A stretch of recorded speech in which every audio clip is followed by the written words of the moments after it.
یانەی لاوانی بەختیاری لە یاریگای شەیدانی قەزای شارە زۆر میوانداریانی لاوانی سێ سادقی کردو سەرڕای ئازبەرزیانەی میوان، بەڵام لە دوا ساتەکاندا بەختیاری سێ سادقی دووچاری شکست کردەوە.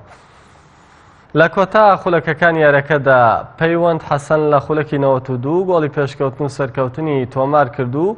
بەختیاری بە 3 خاڵ ئەم یاریە توانی لە بەرژەوەندی خۆی یەکلا بکاتەوە.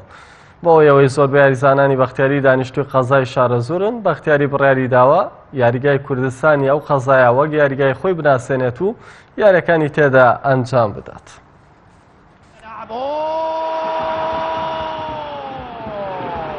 هدف مارادۆنی هیچ شتێک لە یەکلایی نەبووە. تۆ دوو یاریمان کردو تایسە یاریێکمان بردوێتەوە و یاریێکمان دۆڕاندووە. بە پشتیوانی خی گەورە لە یاریەکانی ترا هەوڵە دەین سەرکەوتوو بین. لەم یاریەشا زۆر باش بووین. ئەیترەوە شتێکە تۆڵی بێ هەندێک جار شەنس یاوە نییە، فرسەی زۆرمانە بوو. لە کۆتاییە ئەتوانین بڵێن نازانین بڵێن هەڵەیەکی ناوبژیوان بووە هۆی ئەوەی کە ئەوان گۆڵێک بکەن و یاریزانێکمانی سوور کرد.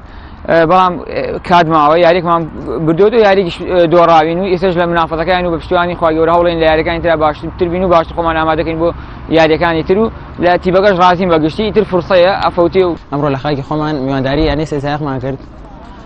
توانیم یاریەکە بێنەوە بە گۆڵێکی بێ بەرامبەر و خاڵەکانمان بکەینە خۆی ئەو خاڵ و لە پلەیەکەمی ڕەزاندیە بێنینە.